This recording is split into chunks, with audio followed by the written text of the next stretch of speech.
قرآنی صورتوں کی فضیلت۔ سورہ فاتحہ کی فضیلت۔ سورہ فاتحہ کو قرآن کی سب سے عظیم سورت قرار دیا گیا ہے۔ حضرت جبرائیل علیہ السلام نے نبی کریم صلی اللہ علیہ وسلم سے فرمایا کہ آپ کو 2 ایسے نور عطا کیے گئے ہیں جو آپ سے پہلے کسی نبی کو نہیں عطا کیے گئے۔ ایک سورہ فاتحہ ہے اور دوسرا سورہ بقرہ کی آخری 2 آیات۔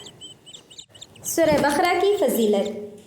فرمان نبوی ہے کہ جس گھر میں سورہ بقرہ کی تلاوت کی جاتی ہے شیطان اس گھر سے بھاگ جاتا ہے۔ رسول صلی اللہ علیہ وسلم کا ایک فرمان یوں ہے کہ سورہ بقرہ پڑھا کرو، کیونکہ اس کا پڑھنا باعث برکت اور اس کا چھوڑنا باعث حسرت و ندامت ہے۔ سورہ بقرہ اور سورہ آل عمران کی فضیلت۔ رسول صلی اللہ علیہ وسلم نے فرمایا ہے کہ 2 روشن سورتوں یعنی سورہ بقرہ اور سورہ آل عمران کی تلاوت کیا کرو۔ یہ دونوں صورتیں قیامت کے دن سایہ دار بادلوں یا ہلکے بادلوں یا پرندوں کی 2 ٹولیوں کی شکل میں ہوں گی جنہوں نے اپنے پروں کو پھیلایا ہوا ہوگا۔ یہ اپنے پڑھنے والوں کی طرف سے اللہ تعالیٰ سے جھگڑا کریں گے اور انہیں جنت میں داخل کروائیں گی۔ آیت الکرسی کی فضیلت۔ رسول اللہ صلی اللہ علیہ وسلم نے فرمایا جو شخص ہر نماز کے بعد آیت الکرسی پڑھتا ہے اسے جنت میں داخلے سے صرف موت نے روکا ہے۔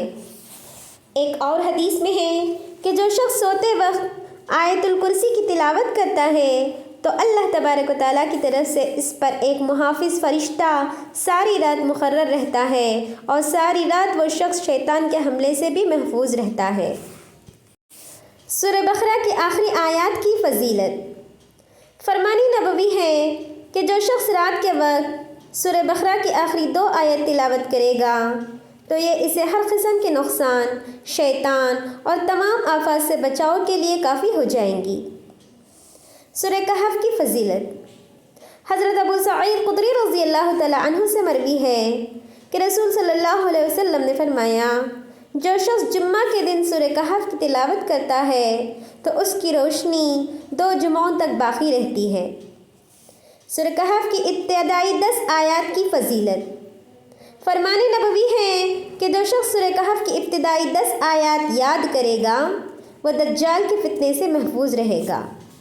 سورۃ الفتح کی فضیلت۔ رسول اللہ صلی اللہ علیہ وسلم نے فرمایا بے شک مجھ پر رات ایک ایسی سورت نازل ہوئی ہے جو مجھے ہر اس چیز سے زیادہ محبوب ہے جس پر سورج طلوع ہوتا ہے، اور پھر آپ صلی اللہ علیہ وسلم نے سورۃ الفتح کی تلاوت فرمائی۔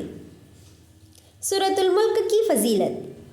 فرمان نبی صلی اللہ علیہ وسلم ہے کہ جو شخص سورۃ الملک کی تلاوت کرتا رہا تو یہ سورت اس کے حق میں سفارش کرے گی حتیٰ کہ اسے بخش دیا جائے گا۔ سورۃ الکافرون کی فضیلت۔ رسول صلی اللہ علیہ وسلم نے فرمایا ہے کہ سورۃ الکافرون 1/4 قرآن کے برابر ہے۔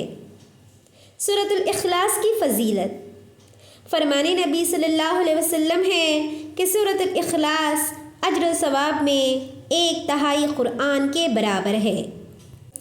ایک حدیث میں ہے کہ ایک آدمی کو سورۃ الاخلاص سے بہت محبت تھی اور اس محبت کی وجہ سے وہ اس سورت کو ہر نماز کی قرأت کے اختتام پر پڑھتا تھا۔ اللہ تبارک و تعالیٰ نے اس کی اس سورت سے محبت کی وجہ سے اسے جنت میں داخل کر دیا۔ سورۃ الفلق اور سورۃ الناس کی فضیلت۔ فرمان نبوی صلی اللہ علیہ وسلم ہے کہ شیطان سے پناہ مانگنے کے لیے سورۃ الفلق اور سورۃ الناس جیسی قرآن میں اور کوئی آیات نہیں۔ ایک روایت میں ہے کہ رسول اللہ صلی اللہ علیہ وسلم نظر بد سے پناہ مانگا کرتے تھے، لیکن جب یہ دونوں صورتیں نازل ہوئیں تو جنات اور نظر بد سے بچاؤ کے لیے آپ نے ان دونوں کو پڑھنا شروع کر دیا اور ان کے علاوہ دوسری دعاؤں کو چھوڑ دیا۔